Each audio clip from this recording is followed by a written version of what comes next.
Greetings, it's Jeremy Sutton from PrecisionPrinciple.com coming to you from Makloganj, India on day 19 of the intensive Ashtanga yoga training. Now, lately we've been talking about anatomy, physiology, ego, how all of this comes together to form a yoga practice.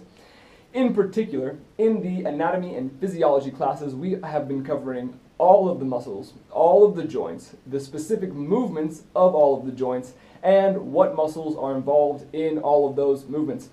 It's been very detailed, and I will spare you those details. I will get into some of the more macro points. And in particular, I'd like to talk about the yin and the yang of the muscle system, right? What do I mean?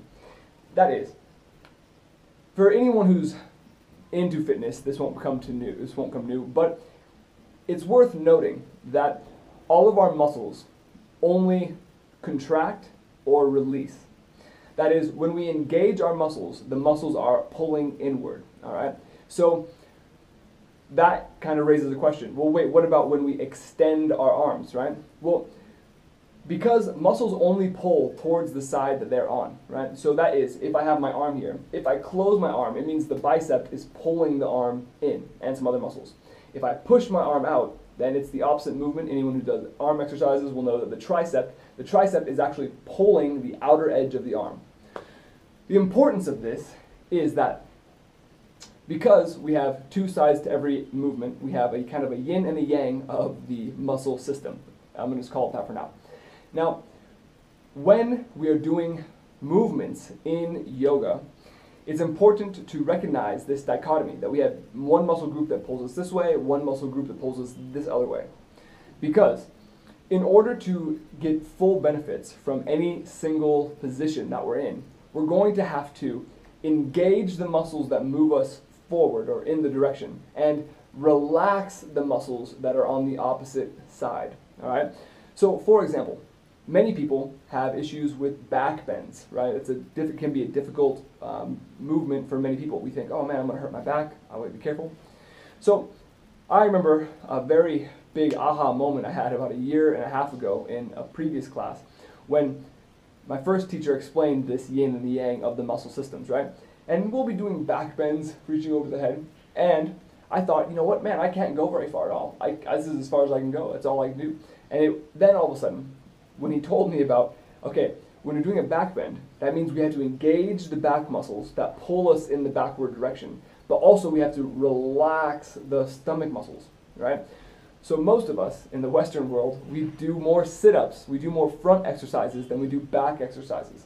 So what happens is we have this overpowering of the front muscles, and so when we do the back bends, sometimes we might have built up muscles that have just a short range because we're always kind of leaning forward. So when those muscles developed, they kind of developed, at their size while we were bending forward. So now we want to stretch backwards. Oh, we kind of feel a little bit of resistance from there because those muscles are short muscles, right? We want longer, elongated muscles that have a much wider range of motion. So those muscles certainly might be just shorter muscles, but also because we have more muscles on the front, usually, then when we try to do our back bends, we tend to keep our stomach tight. And especially when we're breathing, when we're just kind of going about life, nobody really likes to have their gut hanging out, right? So we tend to go kind of suck in our stomachs and we puff out our chest. And this tight stomach all the time makes it really difficult if we're to do a back bend. So the point is that when we're doing any muscle movement, it's important to both engage the muscles that are going to bring us the direction that we want to go and to mindfully loosen the parts of the muscles that are going to be restraining that movement. All right? Now, this talk of muscles, the yin and the yang of muscles, kind of leads into the next point, which is general body awareness.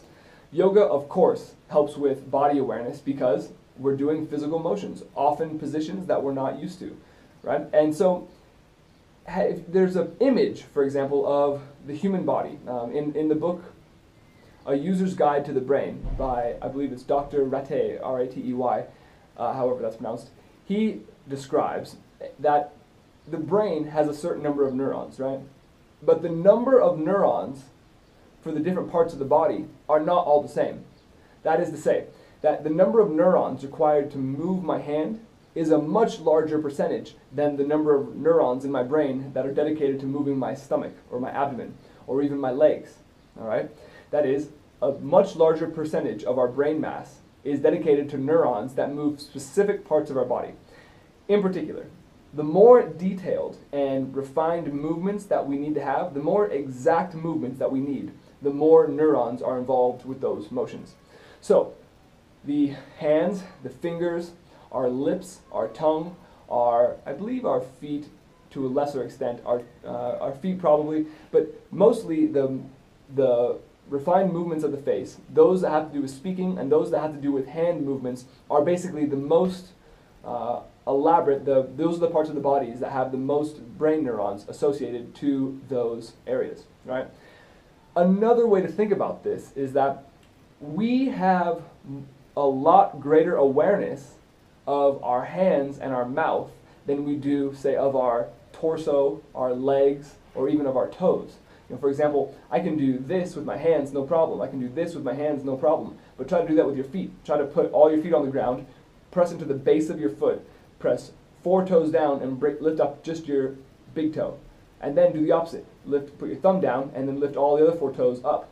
And then, if that's easy, put 1 big toe down and the little toe down while keeping the big 3 up. Now, these are simple things to do with our hands. We can do all of those no problem, and any other number of movements that have to do with the hands, because our awareness of our hands, the way that we're in touch with our hands, is so much more developed than the way that we're in touch with our toes or our midsection, right?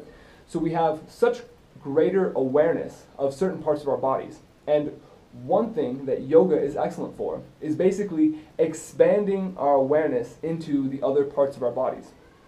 I would be very interested in knowing in a research study that studies long-term yoga practitioners, and what are the percentages of the neurons for long-term yoga practitioners? What are their neurons for the different parts of the bodies compared to the typical person that has this hyperbolized hands, eyes, mouth movements, right? If you haven't seen this little avatar, there's like an avatar a little demonstration that shows what we would look like if you just look at the brains, and it's a funny little picture of what a human being is based on the neurology of the brain. I would just recommend looking for that image because it kind of shows you what the brain is made of. And you'll notice that the body of that character is tiny, right? So in yoga, we're expanding the awareness of our bodies, such as, for example, the yin and the yang of the muscles. When I'm doing a back bend, usually I just think of the back bend. But now, maybe expanding our awareness, I might think of also what are the front muscles doing while I'm in that back bend. And instantly, we're making more connections with how our body actually works. We're developing refined motor skills in that way. Anyone who's practiced any of the inverted stands, maybe the headstand where you put your feet up, or the scorpion stand where you lay, or elbow stand where you lay on your elbows looking up and then do kind of a handstand from there, or just a full-on handstand.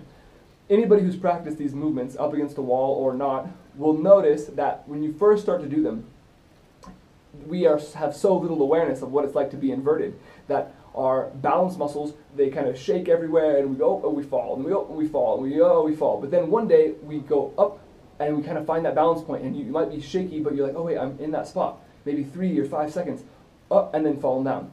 Well, that has to do with awareness, and I would be willing to bet some significant money that people who can basically calmly lift themselves up into a handstand and have as refined balance on their hands as they do just standing, like most of us have when we're just standing on our feet, and we can, when we're standing on our feet, there's no worries about whether we're gonna, fall. Oh, am I gonna fall backwards or forward or sideways? But when we're standing on our hands, we do have that balance issue, right? Well, that's because we haven't trained the deep tissues of our body to be aware of our balance from the inverted position. But if you practice this over and over, people ask, what's the secret to doing a handstand? And it seems to me the secret is to just keep putting yourself in the position to refine the awareness of what it's like to be upside down. The more you do it, the more refined your movements get, the more that you develop an intuitive feel. For example, my personal experience in these last couple weeks, I've never practiced handstands too often. I've done shoulder exercises, doing like half handstand push-ups before, but always against the wall, so they didn't require any balance. And I've never really done many headstands where you kind of put your hands like this on the ground and then elevate your feet up. Well, so I've had a lot to learn, and I've been learning pretty quickly because there's so many low-hanging fruit, we'll say. It's so easy to make gains when we haven't. It's easy to make the first gains. It's harder to make the increasingly difficult gains, right? So I've noticed, and I've developed an intuitive feel now for these headstands, where you put your head up, arms on the ground, head behind your head, and then you do a handstand. Well, you need to push all the way from your elbow to your hands into the ground, right? And in this way, you might think of this as like a teeter-totter, like a balancing plane, right? So when I get into a headstand, I can feel my feet above me, and I can feel the balancing point, like my center of gravity, moving between my elbows to my hands. Sometimes it's moving too far forward. If it's moving too far forward, I need to push into my hands more, and then it pushes it back. Oh, it's going too far, you gotta push into my elbows. And basically, I can feel the center of my gravity moving between this distance, between my elbow and my hand. So I have quite a long distance to be able to move back, move forth, move back, move forth. And since then, now I've been able to do the scorpion pose a little bit, where you, or just a forehand handstand, where you put both your hands here, but you don't put your head on the ground, and you're looking up like this. And I can, again, moving back and forth, although with less accuracy, I can feel the point of gravity moving back and forth from here to here in my arms. So we might think of this that I've narrowed in my awareness from a really broad place of balance to a more narrow place of balance. When that point of balance moves beyond my elbow, I fall down. When it moves past my arms, I fall overhead, which is why I usually am next to a wall when I'm practicing these balancing postures. Right? But this is a relatively large plank, pivotal point to make any corrections, right? It's large. Compared to a handstand, that I only have this much area, right? In a handstand, I would need to get the point of balance to be somewhere between my top of my hand and the bottom of my hand, because if it goes beyond there, I'm going to fall forward. If it goes beyond there, I'm going to fall backwards. And if your balance goes beyond your where you're standing, then of course you fall over, right? So someone who can do a handstand, such as Vijay, the main instructor of our course, he can just hop right up into a handstand, just kick up into a handstand, and has no problem holding himself there and talking. He can do it so easily that he doesn't even need to pay full attention to his handstand, because he will be in a handstand while casually giving instructions about what we all need to do next for the next posture, right? And he's doing this because if you do any of the series to their advanced level, then often you will be jumping into handstands between poses, jumping through, and there's all sorts of hand balancing postures, as we mentioned previously. So over the decades of his practice, he's 60 now, and he can still just hop up into a handstand. And this is interesting. In that book I mentioned earlier, A User's Guide to the Brain by Dr. Rate, I think his name, he discusses how when we first learn something, it requires the more of our prefrontal cortex. And that basically, the prefrontal cortex is the layer of neurons on the outside of our brain, and predominantly in the front of the brain. These neurons are responsible for our critical thinking, for our most advanced forms of like self-awareness. Well, the more that we internalize an activity, the less we use those external kind of critical thinking, rational neurons, and the more that the activity sinks into the lower, more fundamental parts of our brain. We actually stop engaging so many neurons on the exterior part and start engaging more neurons on the interior of our brain. So in this sense, when we are, you look at Vijay, who can just pop up into a handstand and talk. Basically, what that seems to mean to me is that he has so casually internalized the balancing act, what it takes to be in balance, that basically it requires very little of those external neurons for him. So he can kind of run that process in the background, this hand balancing in the background, the same way that most of us can do. Like I'm sitting right now, I'm sitting up, I'm not thinking about sitting up, I'm just sitting up because it's so easy for me to do, as it is for most of us, that I can talk regularly while doing this. Or standing, we can stand easily and talk. We don't have to worry about, oh, is my balance back? Oh, is my balance forward? But when we get to our hands, most of us, especially me, when I'm doing a headstand, I have to focus completely on the headstand that I'm doing. And it's happened 10 times in the last week. I'll be in the headstand, and then someone will make a sound, or I'll see somebody in front of me, and as soon as I look up and I stop considering my balance directly, as soon as I think, oh, I wonder what he's thinking, oh, I lose my concentration. The ego brain kind of gets back involved. I've lost focus on that balance point, and I almost immediately fall over. Well, that's because for me, that balance takes full focus, full awareness to even be able to start doing it even in the easier forms. VJ has internalized that ability so casually that he can then, in a handstand, use his exterior neurons are freed up to be able to explain whatever the next stage he's to be able to project himself in the future. Okay, the next step is to breathe out, go down here, breathe in, do this, and then move up into that posture. He can explain that while casually maintaining a handstand because he's internalized that knowledge, and he's able to free up his neurons to consider other questions, other items, while he's just doing that in the background.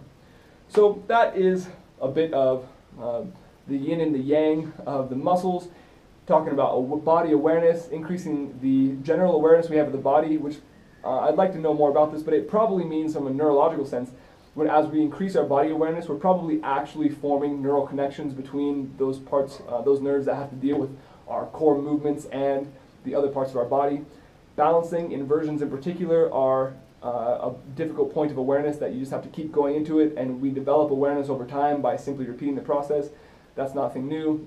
That's how we learn anything. Repeat the process till we start to internalize it, till it becomes casual, natural. And ultimately, the point is that if we want to get good at this, you just got to keep going back to it. And if you stay focused, you're going to make connections much more quickly. You're going to be able to, through a focused practice, maintain your development and perform to a higher level, which is going to be more likely to help you internalize those movements for the future. So that's all for today. Thank you for joining me. If you've enjoyed these videos, go ahead and click subscribe below so you can get the new updates as they're available. And in the meantime, keep learning, keep growing, and have a great day.